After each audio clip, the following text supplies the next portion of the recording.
Halo teman-teman semuanya, selamat datang di Sisi Film. Pada video kali ini, Mimin akan menyajikan alur cerita dari sebuah film seru berjudul Civil War yang dirilis pada tahun 2024. Bercerita tentang perjalanan para jurnalis dan fotografer perang untuk mewawancarai presiden di tengah-tengah situasi perang saudara yang terjadi di Amerika Serikat. Tentunya perjalanan mereka ini tidak akan mulus begitu saja karena akan memakan begitu banyak korban jiwa di sepanjang perjalanan mereka. Lalu, apakah mereka akan sampai di tujuan dan berhasil untuk mewawancarai presiden? Langsung saja kita masuk ke alur ceritanya. Cerita ini dimulai dengan menjelaskan mengenai situasi terkini di mana sedang terjadi perang saudara yang berlangsung selama beberapa tahun di Amerika Serikat. Perang saudara ini sendiri terjadi di Amerika yang diduga karena perbedaan pendapat antara Amerika Utara dan juga Amerika Selatan, yang membuat Amerika terpecah menjadi 4 kubu. Yang pertama adalah kubu tentara yang masih loyal terhadap presiden mereka dan juga Amerika Serikat.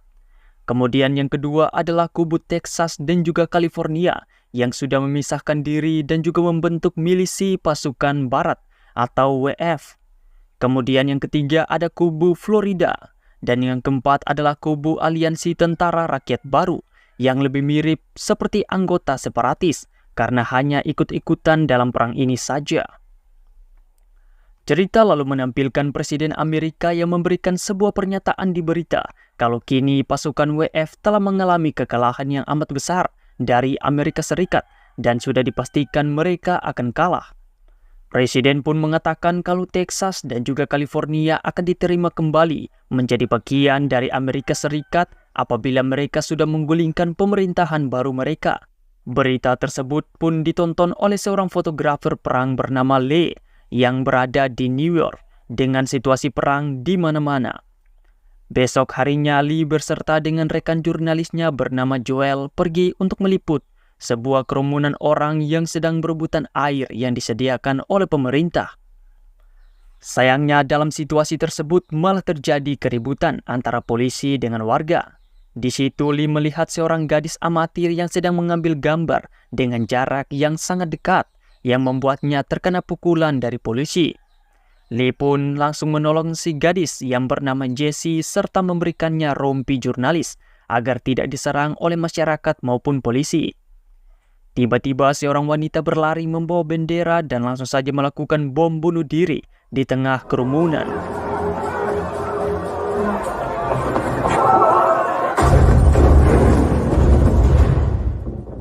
Setelah pengoboman tersebut, bukannya mencari tempat yang aman, Lee justru langsung saja berdiri dan mengambil foto kejadian tanpa sedikit pun merasa takut. Melihat sosok Lee yang begitu profesional, Jessie yang juga bercita-cita untuk menjadi seorang fotografer perang langsung menjadi kagum dan juga mengambil foto dari Lee. Setelah itu, Lee dan juga Joel membahas mengenai rencana milisi WF untuk menangkap presiden karena sudah membuat berita mengenai kekalahan milisi WF, padahal hal tersebut tidaklah benar adanya. Sebelum presiden ditangkap oleh milisi WF, Lee dan juga Joel berencana untuk pergi ke DC dan bertemu presiden untuk diwawancarai. Mendengar rencana gila tersebut, senior mereka bernama Semi terkejut karena rencana tersebut sangatlah berbahaya. Dan untuk sampai ke DC, mereka ini harus melewati area perang. Walaupun begitu, Semi meminta supaya bisa ikut dengan kelompok Lee. Walaupun sempat melarang karena Semi sudah tua dan berbahaya bagi dirinya dan juga mereka. Pada akhirnya Lee pun setuju untuk membawa Semi ikut dengan mereka ke DC. Kemudian ketika mereka beristirahat, Lee kembali dihampiri oleh Jessie yang berterima kasih karena sudah menyelamatkannya tadi, serta juga menyatakan kekagumannya kepada Lee yang sangatlah pemberani. Keesokan harinya ketika akan berangkat menuju DC, Lee terkejut melihat Jessie yang kini sudah berada di dalam mobil. Dia pun memarahi Joel karena sudah membawa Jessie yang masih terlalu muda untuk pergi ke daerah yang sangat berbahaya. Akan tetapi Joel mengatakan kalau Jessie memiliki tekad yang kuat untuk ikut serta sangat keren ketika mereka berbicara dengannya semalam, sehingga mereka pun memutuskan untuk menerima Jesse ikut dalam rombongan mereka. Mendengar alasan tersebut dengan kesal, akhirnya Lee setuju. Perjalanan mereka pun akhirnya dilakukan di mana mereka sempat melewati banyak sekali bangkai mobil hasil dari perang. Mereka juga melakukan pemeriksaan identitas oleh tentara loyalis sebelum melanjutkan perjalanan ke wilayah selanjutnya. Di jalan mereka memutuskan untuk singgah mengisi bahan bakar di pom bensin yang dijaga oleh 3 orang warga bersenjata lengkap. Jesse kemudian pergi ke belakang pom untuk melihat sesuatu sembari ditemani oleh seorang pria. Dan juga Lee yang ikut untuk menyusul.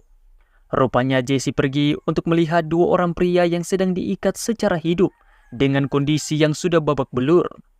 Jesse kemudian bertanya kepada si pria apa yang sudah kedua orang itu perbuat sehingga berakhir seperti itu. Dengan entengnya si pria pun bilang kalau mereka berdua merupakan teman SMA-nya. Tak disangka si pemuda pun meminta Jesse dan juga Lee untuk memutuskan nasib dari kedua pria ini, mau dibunuh atau disiksa. Lee pun langsung saja meminta pemuda untuk berpose dan dia akan memotretnya dan diberikan. Setelah itu, mereka pun melanjutkan perjalanan. Di jalan, Lee memarahi Jesse karena tadi menanyakan pertanyaan kepada si pemuda dan membuat si pemuda menghabisi kedua pria tadi. Lee pun menjelaskan, jika Jesse ingin untuk menjadi seorang fotografer perang yang profesional, maka dia hanya harus memotret tanpa harus bertanya, karena tugas untuk bertanya adalah tugasnya jurnalis. Dan dikarenakan tadi Jesse tidak sempat untuk mengambil satupun foto, Lee langsung saja meminta untuk menepi sebentar dan menyuruh Jesse untuk turun dan memotret bangkai helikopter.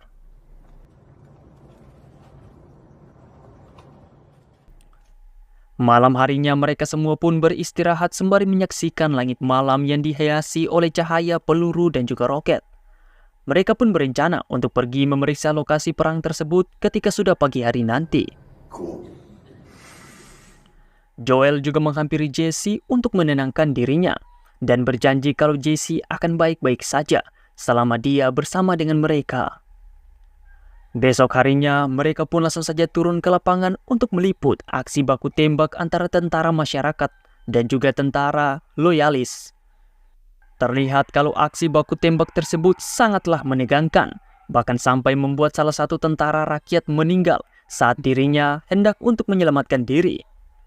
Tentu saja dalam aksi baku tembak tersebut, Lee dan juga Jesse terus mengambil foto yang menarik.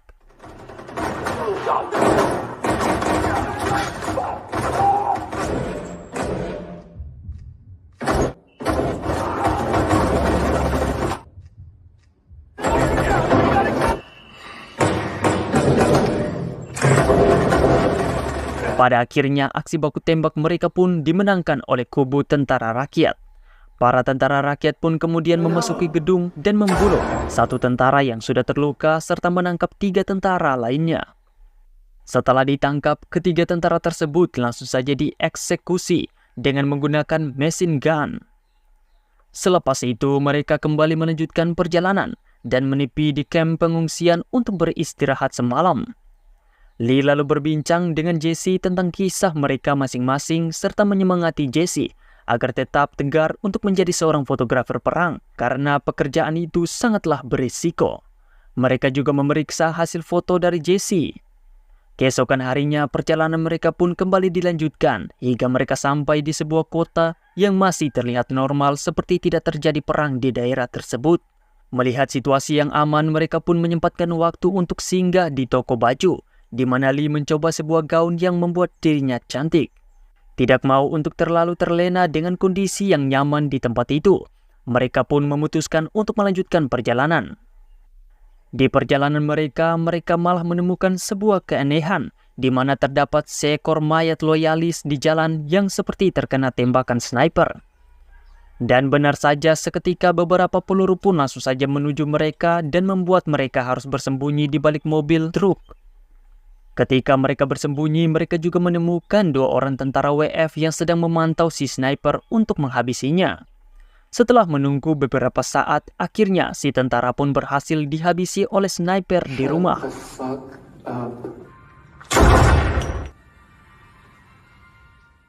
Mereka kemudian melanjutkan perjalanan dan di jalan mereka mendapati kalau mobil mereka diikuti oleh sebuah mobil yang ugal-ugalan. Ketegangan pun sempat terjadi hingga mereka menyadari kalau orang di mobil tersebut adalah kawan mereka sendiri, yakni seorang jurnalis dari Cina bernama Tony dan juga Bohai. Dengan gabutnya, Tony malah berpindah ke mobil Lee, dan hal itu pun membuat Jesse menjadi semakin bersemangat dan ikut-ikutan untuk berpindah ke mobil Bohai. Setelah berpindah, Bohai pun melajukan mobilnya meninggalkan mobil Lee. Dikarenakan mobil dari Bohai sudah tidak terlihat, Lee pun menjadi cemas dan membuat mereka hampir saja menabrak mobil tentara. Ketika melanjutkan perjalanan, mereka menemukan mobil Bohai, namun tidak ada Bohai serta Jesse di dalamnya. Merasa ada yang tidak beres, mereka pun langsung saja turun untuk memeriksa dan mendapati kalau Bohai dan juga Jesse sedang disandra oleh 3 orang tentara.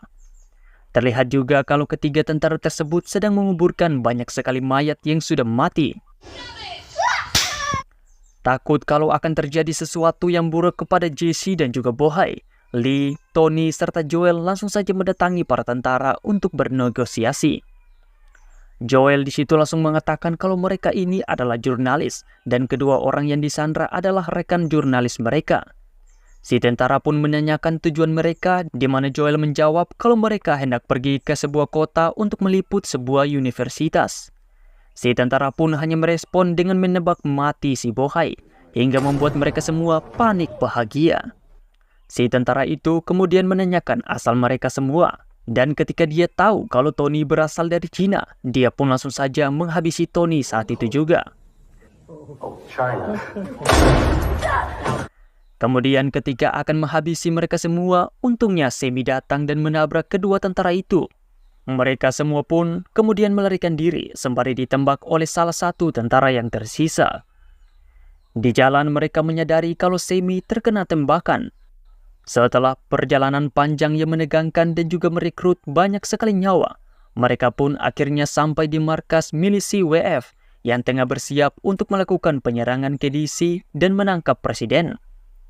Semua orang pun begitu terpukul dengan meninggalnya 3 rekan jurnalis mereka, terutama si Joel yang langsung saja menangis. Karena tidak mau pengorbanan teman-teman mereka menjadi sia-sia, mereka pun memutuskan untuk ikut dengan tentara WF ke DC besok hari. Siapa tahu mereka akan memiliki kesempatan untuk mewawancarai presiden sebelum ditangkap.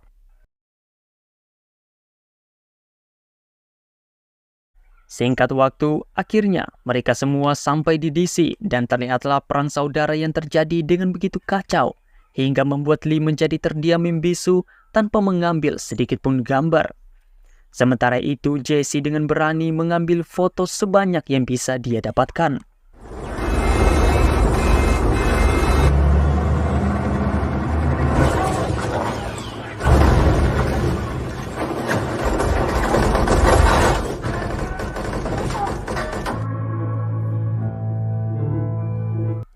Dalam perang tersebut terlihatlah kalau tentara WF lebih unggul karena memiliki sebagian besar peralatan tempur Amerika, hingga berhasil menghancurkan semua pos dari tentara loyalis Amerika. Para tentara WF juga berhasil menyerbu sampai ke depan Gedung Putih. Mereka juga bahkan sampai menjebol gerbang depan.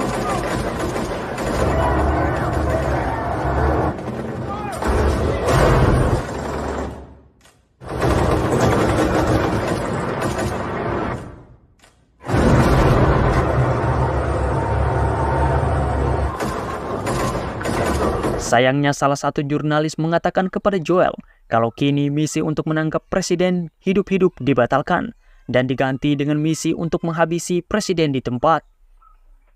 Mendengar hal itu membuat Joel marah karena usahanya dan juga teman-temannya untuk datang mewawancari presiden terancam gagal total. Tak lama 3 mobil yang diduga membawa presiden pun keluar dari Gedung Putih dan berusaha kabur. Namun rencana tersebut langsung gagal karena berhasil dihentikan oleh semua orang. Dan semua orang yang ada di mobil langsung dibunuh.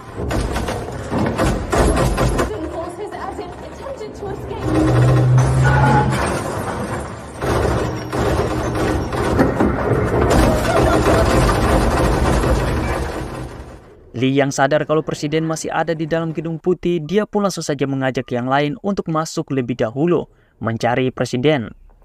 Sesampainya di dalam, ternyata beberapa tentara WF juga ikut masuk dan mencari presiden untuk dihabisi.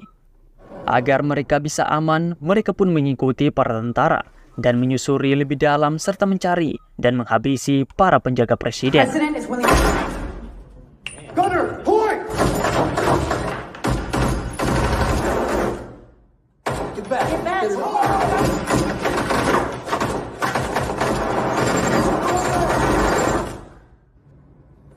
Sayang sekali dalam aksi tersebut Jesse bertindak dengan sangat gegabah dengan berdiri di tengah lorong untuk mengambil foto.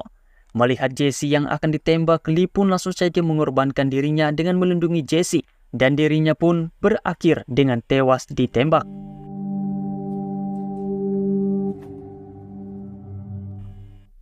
Pada akhirnya, mereka semua berhasil untuk melumpuhkan para penjaga dan juga menangkap presiden.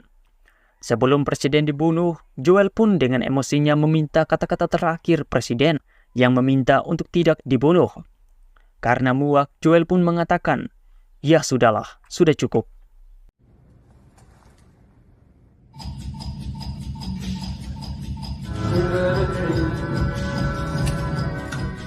Film pun berakhir sampai di sini. Baik teman-teman semuanya, sungguh sebuah film yang sangat seru dan juga menegangkan. Kita sendiri tidak diberitahukan secara jelas apa yang menyebabkan konflik ini terjadi. Akan tetapi ya sudahlah, namanya juga sebuah film. Yang pasti jangan sampai hal seperti ini terjadi. Bukan cuma bagi Amerika Serikat, namun juga bagi semua negara. Khususnya negara kita tercinta Indonesia ini. Mimin selaku tuan rumah dari channel ini mengucapkan terima kasih. Mohon maaf bila ada penyampaian kata yang salah atau kurang jelas untuk didengarkan. Dan sampai jumpa di video berikutnya. Tabea.